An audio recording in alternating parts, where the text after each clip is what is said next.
Man, guys, we got China giving 17 to 18 million dollars to public schools in the United States.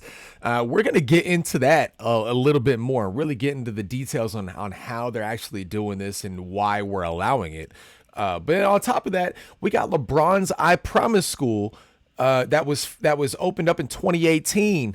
We don't have one eighth grader, at least the eighth grader. So the first class of students that came into there that can't pass a statewide math test. Guys, what the hell are we doing to these young kids? We gotta get them ready to be a goddamn adult. Like, what is going on? We're going to get into all this, guys. But first off, welcome to Get Into the Facts. I'm your host, Andrew Curiel. Before we get into this, guys, if we can smash that like button, subscribe to the channel if you haven't already. It all really does help out the channel. So I really, really appreciate you guys. But let's get right into it, guys. We're not going to waste no time here. We got the first thing here from Daily Mail. Now, this is the headline. Now, China is funding America's public schools. Communist nation has channeled 17 million into more than 143 K through 12 districts, sparking a GOP probe. China is funding America's public schools to the tune of $17 million. It has been revealed, with Republicans now probing the disturbing donations. The report by Parents Defunding Education states that the close coordination between the Chinese Communist Party and U.S. schools to establish Confucius classrooms has historically included 143 school districts in 34 states and Washington, D.C. In addition, at least 7 contracts are still active in Texas, Kentucky, Minnesota, Oklahoma, Oregon, and Washington. The report, called Little Red Classrooms, reveals that 17 million has been funneled from CCP connected financial institutions into US K through 12 schools through Confucius Institutes and other cultural and language programs. And guys, right there, I mean, just right there, that is insane. I mean, this is why they've been dumbing down the average, the knowledge and the, I guess, the educational system when it comes to average Americans. Okay, they've dumbed down the average American so much to where they have now gotten to the point where they can bring money in from a communist country. Okay, China is our biggest threat. I don't give a fuck about Russia. I really don't. And excuse my language, but I really don't. Russia's not our biggest threat at all. At all. They're just trying, honestly, from the evidence that I've seen, they're just trying to gain back the territory they had before the Soviet Union collapsed. And should they have all of it? I'm not saying that. But the whole Ukraine thing, there's so much extra context in that, and honestly, Ukraine is one of the dirtiest countries when it comes to politics. They're more corrupt than a ton of countries around the world. So again, I'm not trying to defend Ukraine when it comes to that. I think we're trying to use them as a proxy state for the United States. But again, that's just speculation on my end.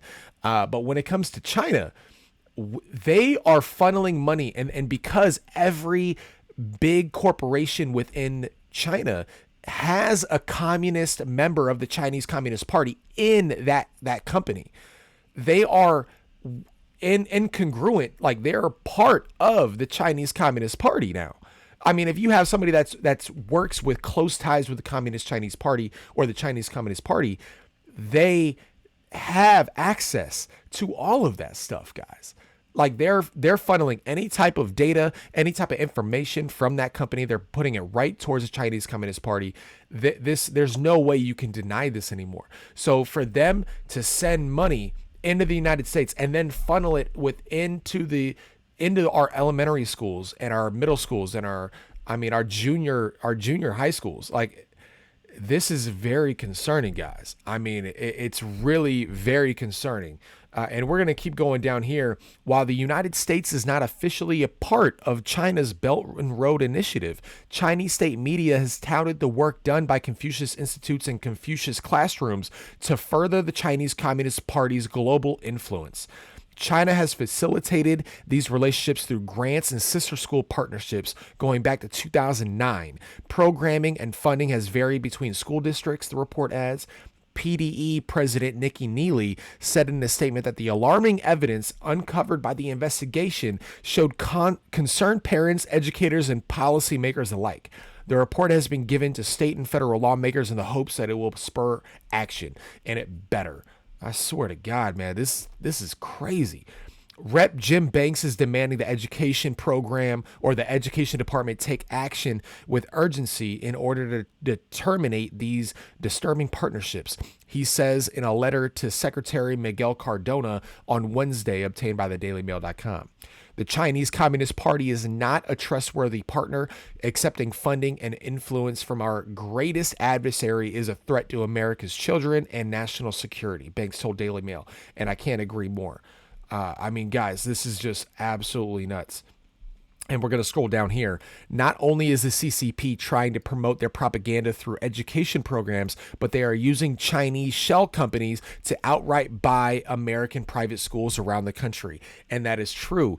Again, guys, these are shell companies. Just because it's a company in China, it's not like the United States. It's not like these companies are independently working by themselves outside of the government, like in the United States for the most part. I mean, the tech companies are a different story. But when it comes to this, guys, the Chinese Communist Party has at least one member in every single company that means something within China.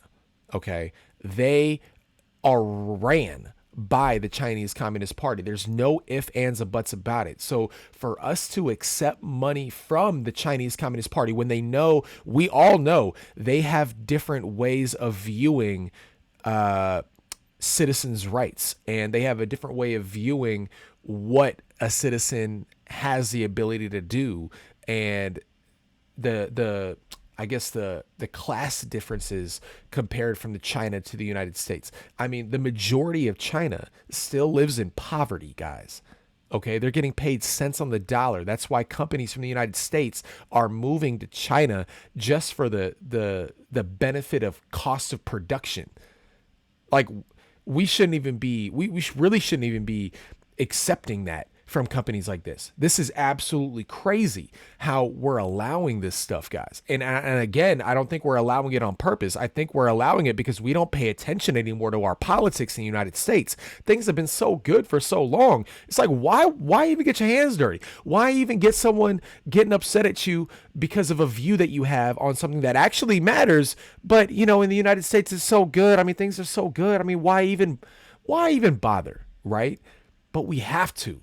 Guys, we do not want a communist country taking over our education system and funneling money into things that they want our education system to portray to our young children. Okay, we're trying to educate them, not indoctrinate them.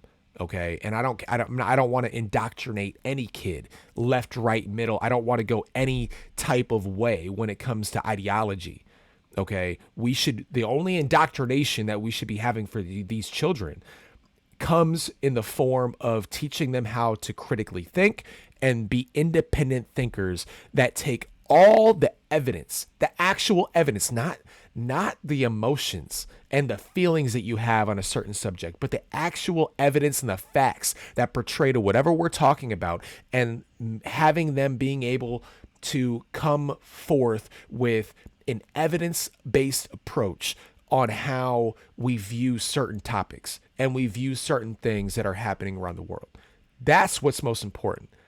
Making more of an entrepreneurial type of thinking across the board, whether you get into owning a business or anything, it doesn't matter. But having that thought process of an entrepreneur is what's going to change things. And that's what has made the United States so great. We've had the most entrepreneurs, we've had the most inventors than any other country around the world. I mean, that speaks volumes.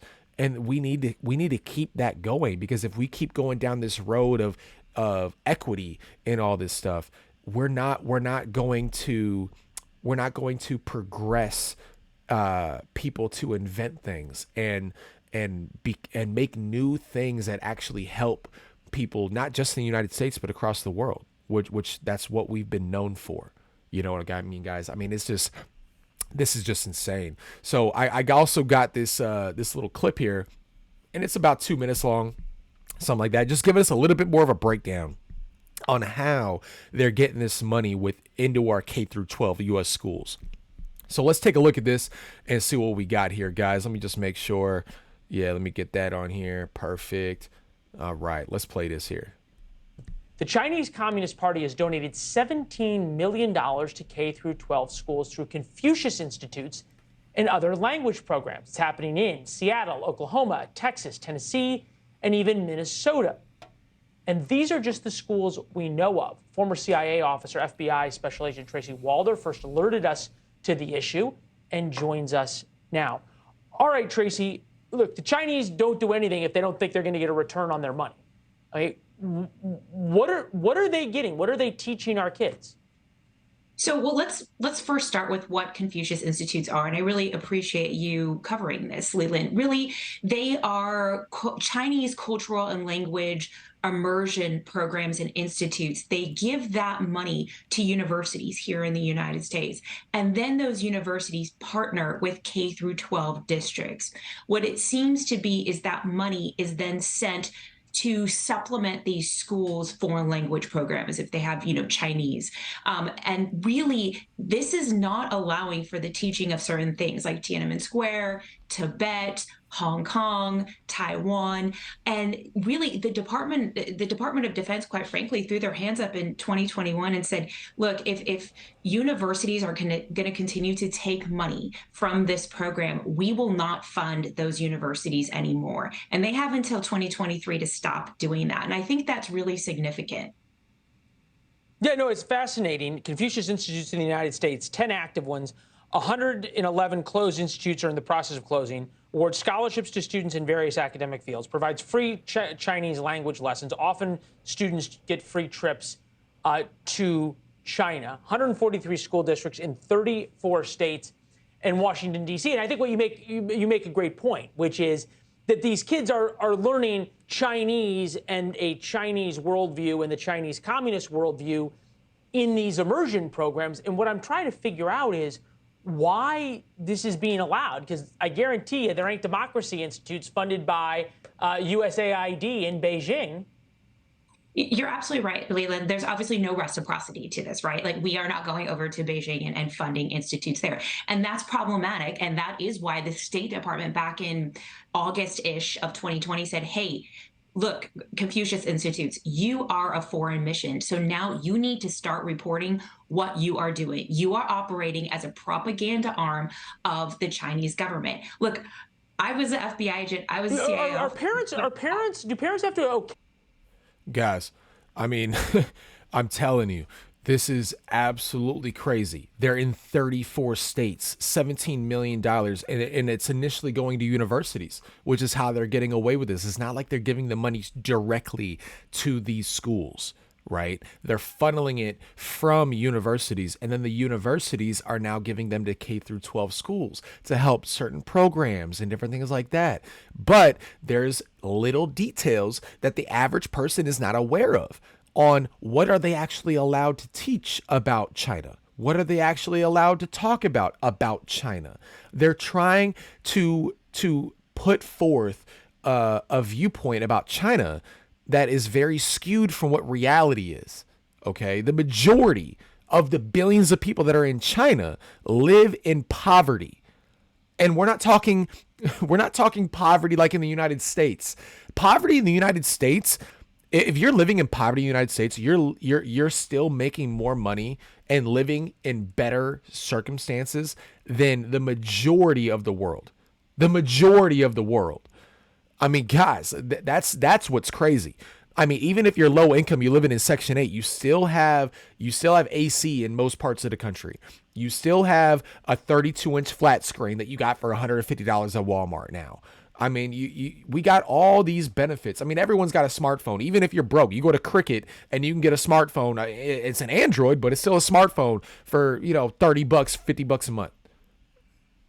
I mean, guys, no, there's not a lot of other places that have the amenities for this. I mean, and you're not going to get rid of poverty because the poverty level is always going to adjust, just like inflation, right? The poverty level is always going to go higher. So even if we boost everybody up in the United States, or even around the world, even if we boost all of them up, we're still going to have a poverty level and a rich level. It's just the poverty level is going to keep increasing. But the people that are living in poverty, they're still going to see the people that are rich and doing all these things, and things are getting so much better. So yeah, they can do a lot more shit when you got more money.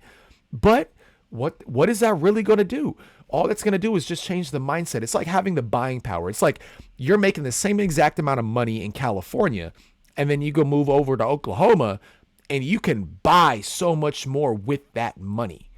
It's the same type of thing, right? But we're talking about being broke. So if you're still living paycheck to paycheck and living in poverty, but you have all these amenities that no other eras and no other generations had before you, and you're living in paycheck to paycheck circumstances, what does that say? It just means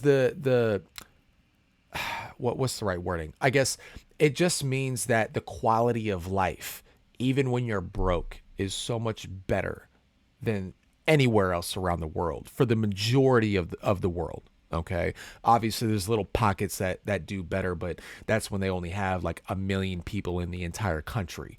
Like we have more than 1 million people in freaking Rhode Island. That's like the size of my pinky finger. Okay. So, I mean, guys, it's absolutely crazy when we're thinking about this.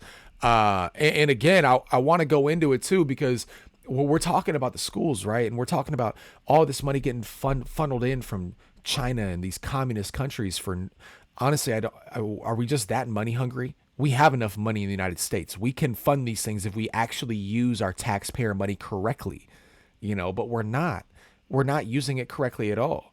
And that's our problem. It's nothing else, right? And we need to get our lobbyists out of politics.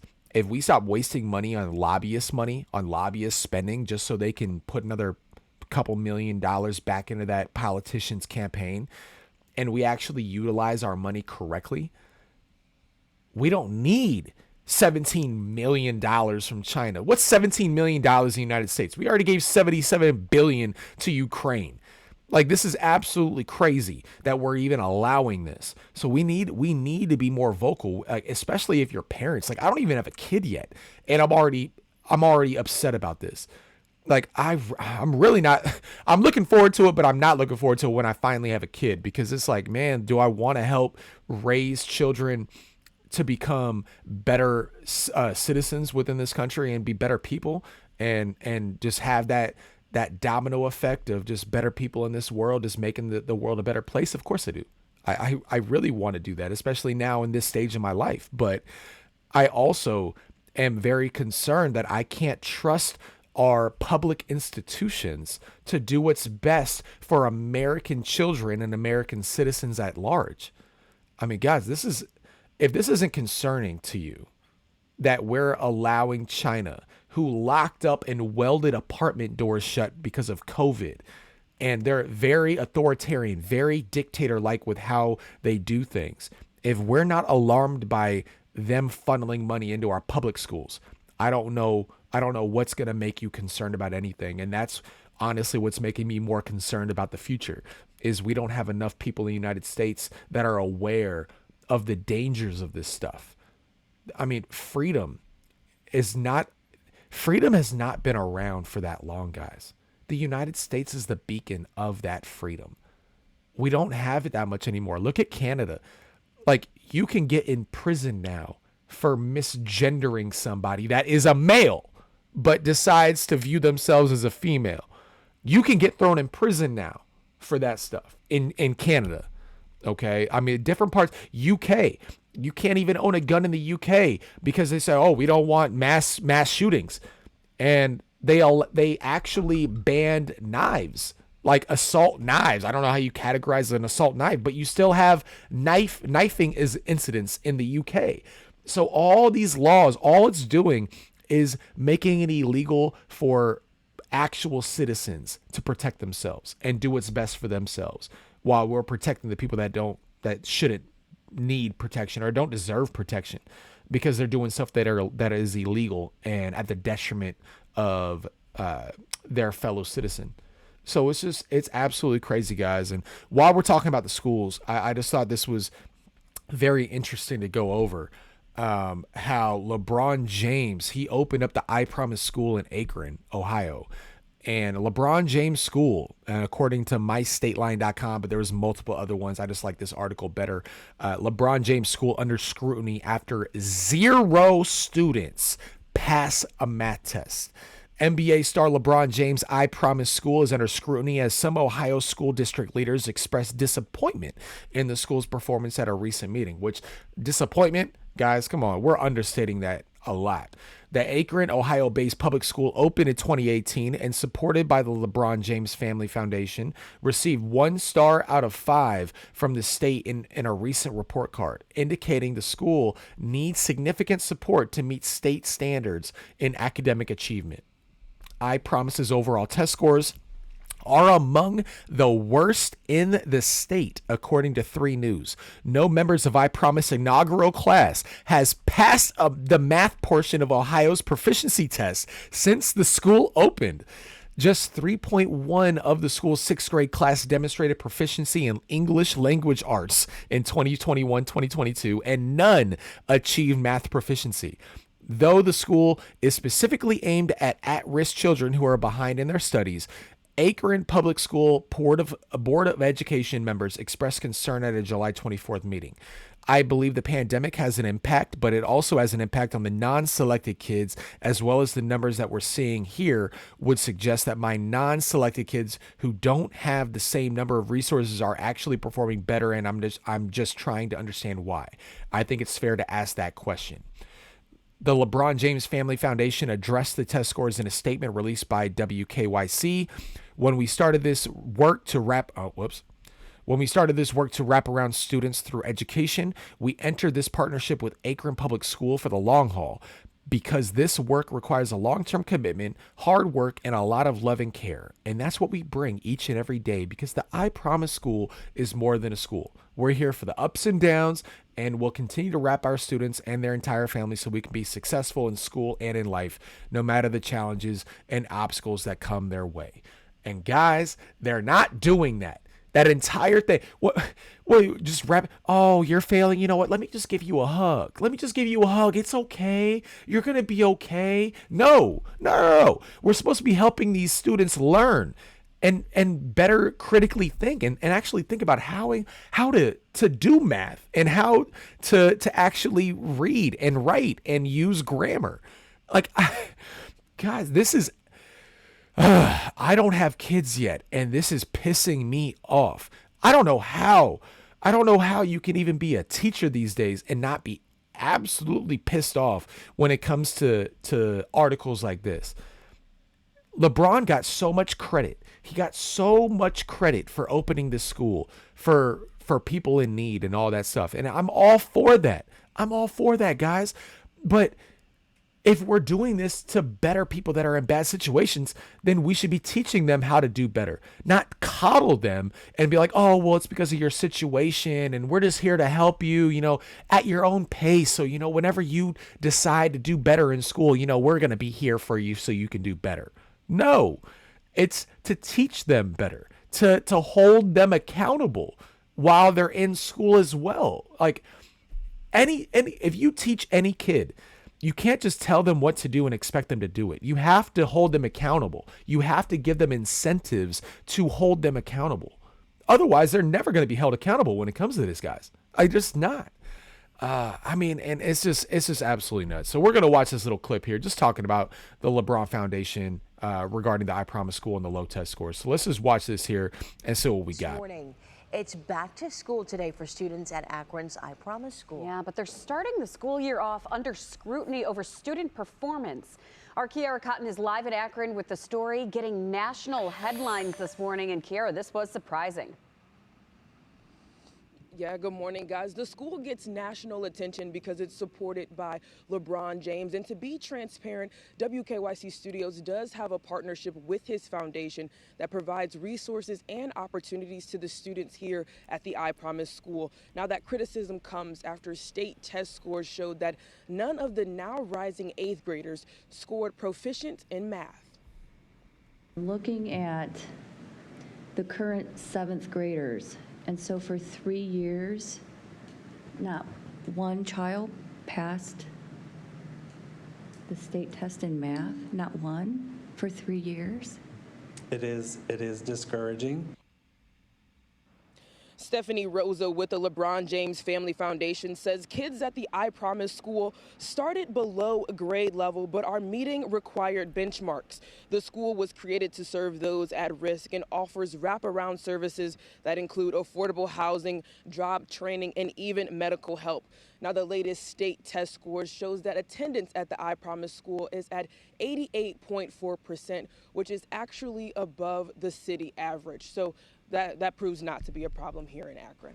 Wow. Okay. Certainly discouraging, but hopefully we can turn things around. Kiara Cotton, live for us in Akron this morning. Kiara, I mean, come on, guys. Like, I'm happy that LeBron was put money forth to do something for the low income communities and stuff like that, but we're not helping those communities if we aren't able to teach these kids things that they need to know when they're adults. We're talking 8th grade math. Okay. This is not calculus.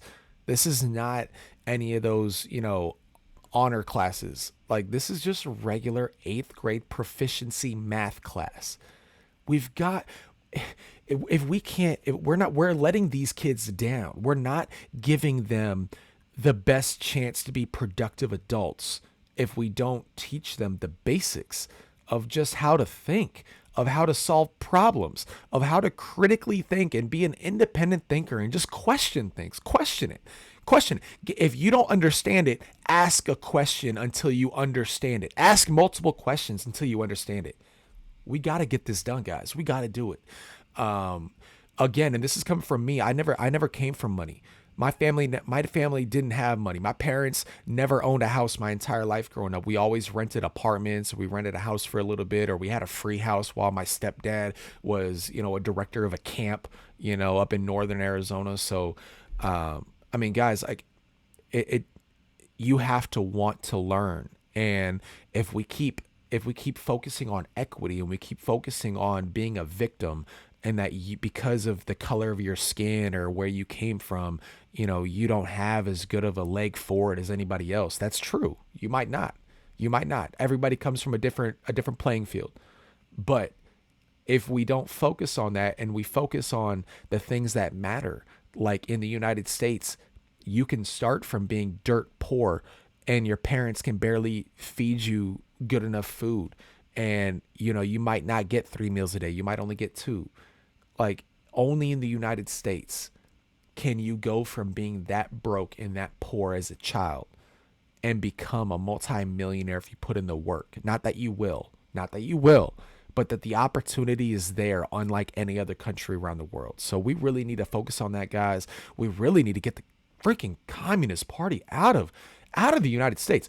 I'm so sick and tired. Like, I understand things will get a little bit more expensive. I mean, if we bring down inflation a little bit, I really wouldn't mind the cost of things going up if we got all of our products made in the United States, or at least out of communist countries like China. The majority of things are made in China because they don't care about their population and they pay them pennies on the dollar to live.